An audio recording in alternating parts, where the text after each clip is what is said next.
Mein Gebet. Kampf auf den Knien. In diesem Video möchte ich dir erklären, wie die Gebetsexperience funktioniert.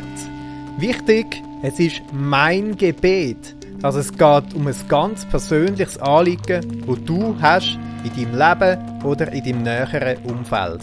Bei diesem QR-Code kommst du direkt auf unsere Internetseite, wo die ganze Experience erklärt wird. Dort findest du auch weitere Gedanken, Ideen, Inspirationen, Predigt zu dieser Bibelstelle und Songs, die super gut dazu passen. Natürlich auch 2-3 weitere Tools zu unserer Gebetsexperience. Wenn du das kleine Büchlein aufklappst, dann kommst du auf die Innenseite. Als erstes steht dort «Mein Anliegen». In dieser Story, in der 2. Chronik 20, da geht es darum, dass das Volk Israel angegriffen wird von Finden. Aber sie kommen zu Gott, sie fallen auf ihre Knie und sie suchen das Angesicht von Gott mitten in ihrem Anliegen, ihrer Herausforderung. Und so wie dem Volk Israel verschiedene Finden gegenübertreten, so möchten wir uns fragen, welchen Find haben wir in unserem Alltag? Welches Anliegen ist das, was dich im Moment am meisten beschäftigt oder am meisten plagt? Das kann einerseits etwas sein, wo du in einem geistlichen Kampf stehst, wo du merkst, dass etwas nicht nach Gottes gutem Plan läuft. Oder es kann etwas sein, wo wie eine Mauer zwischen dir und Gott steht. Das könnte so Finden sein.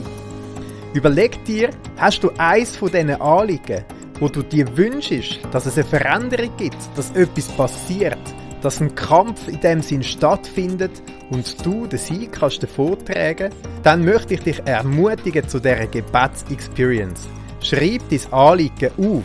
Ein Anliegen, wo es nicht in erster Linie um deine eigenen persönlichen Wünsche geht, sondern darum, etwas aus dem Weg zu räumen, das zwischen dir und Gott steht. Oder etwas ins Gebet zu nehmen, wo eine Veränderung nötig ist, weil etwas nicht nach Gottes Plan läuft. Wie das ganz konkret gegangen ist in dieser Story, das fassen diese 4 Punkte hervorragend zusammen. Das erste ist, mit dem Anliegen auf die Knie zu gehen und während dieser längeren Zeit immer wieder im Gebet darum zu ringen, dass Gott etwas tun möge. In dieser Geschichte hat das Volk sogar gefastet. Sie sind alle zusammengekommen und haben zusammen das Anliegen vor Gott gebracht. Das Zweite ist, Gott sagt ihnen, sind mutig, habt keine Angst, steht fest und schaut, wie die Rettung vom Herrn kommt. Also der zweite Punkt ist, fest zu stehen und auf Gott zu schauen. Dann sehen wir, wie Gott am Volk Israel eine Antwort gibt. Sie ist anders, als das Volk erwartet hat. Und sie beinhaltet 2 Teile. Einen kleinen Teil, wo wir beitragen, einen Auftrag an uns, und einen grossen Teil, wo Gott beiträgt, etwas Übernatürliches, das reinkommt, was wir nicht hätten machen können. Das ist das Dritte. Und das Vierte, wie das Volk Israel gewusst hat, wo sie schauen sind, wie es mit den Finden aussieht, dass Gott vor ihnen hergeht, dürfen wir auch wissen, dass unser Gott vor uns hergeht. Er ist gegenwärtig durch seinen Heiligen Geist in der heutigen Zeit mitten in unserem Alltag. Und er geht dir genau in diesem Punkt voran. Das ist die Gebetsexperience. Und ich dich möchte ermutigen, während ein paar Wochen täglich für dein Anliegen zu beten und vor Gott zu ringen, dass er sich dem Kampf annimmt und etwas möge verändern. Wir beenden unsere Serie am 9. Juli.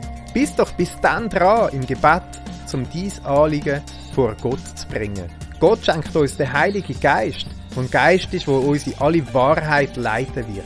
Und so bin ich zuversichtlich, dass Gott auch in deinem Anliegen möchte eine Antwort geben.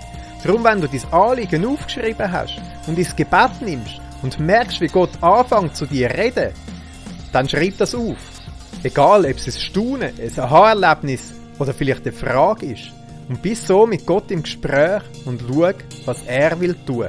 Wo das Volk Israel gekommen ist, haben sie gesehen, wie die Finden sich gegenseitig aufgerieben haben.